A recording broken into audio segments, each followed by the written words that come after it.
The two attitudes that are the most powerful drivers of performance are job satisfaction and organizational commitment.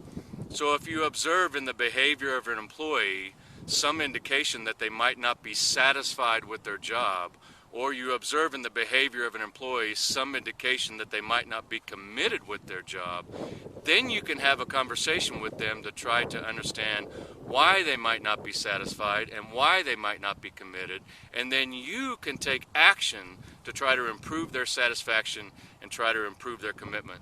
And let me tell you, that action is not, well, you need to be more satisfied and you need to be more committed. That's silly. The action is all systemic changes to improve their job, to improve the work that they do, to improve something in the system around them that will cause them to be more satisfied and committed. And once they're more satisfied and committed, you should look for a change in their behavior.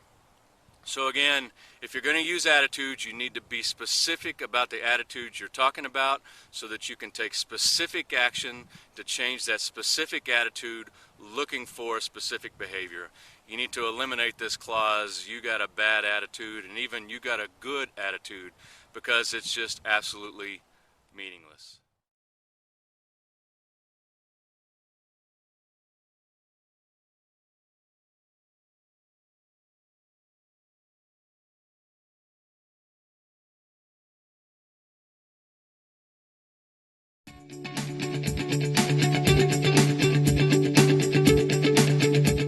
We did a lot of research on that for the Leadership Charisma book. And I guess since, I'm trying to think who wrote the one, but Ken Blanchard wrote the 1 Minute Manager, 15, 20 years ago. And he basically said that you need to go out of your way to catch your people doing something right. And when you do, give them a big slap on the back and give them recognition. And ever since then, it has been the conventional wisdom that you must give people recognition. Now, that's right and proper. What you don't read about anywhere is why you should do it, or why it works, I should say. And in researching the book, I found some really fascinating stuff that said that there are 2 reasons that recognition works. First one is absolutely fascinating. It has good recognition. When somebody gives you feedback for something that you've done well, that you know is warranted. In other words, it's not flattery. It's not like, oh, you did a good job there. It's more like, you did a good job, and the reason I said that is because Joe Bloggs and the client came back and they said that they've increased their revenues by 20% this year, and they attribute it all to you. When you give somebody good feedback, good recognition, that is genuine, you cause a chemical reaction in their brain. It causes the release of dopamine and serotonin, and those are the feel-good chemicals. They're the chemicals that are released when, if you're one of those people that when you eat chocolate, you're kind of, physical exercise, that sort of post-running high or post-exercise high that people speak about. That's serotonin and dopamine. So when you give somebody recognition, you give them something that they can get from very few sources.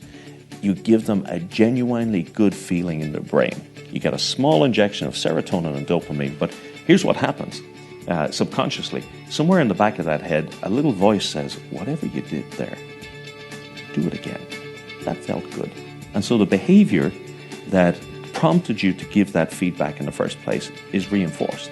And there is nothing, and you think of your own experience, and to anybody listening to the interview, think of your own experience. Last time somebody gave you some really genuine recognition, there's very little that comes close to the feeling of that, the feeling you get from that. But the second thing is, so the first one is a physical thing. When you give somebody recognition, it has a physical impact on their brain. Second thing is there's a psychological thing, that the psychological concept that the psychologists refer to as the norm of reciprocity. And the psychologists have found from 40, 50 years of research, when you do somebody a favor, when you give them something, even if they didn't want the favor, didn't solicit it, the favor is no great value to them, and maybe they don't even like you, they're inclined to reciprocate. They want to give it back to you. So when you give somebody recognition, they get a small injection of serotonin and dopamine, and they feel better. And they feel better in themselves, even momentarily. It triggers that norm of reciprocity that gets them saying, okay, what can I do for him? Or what can I do for her?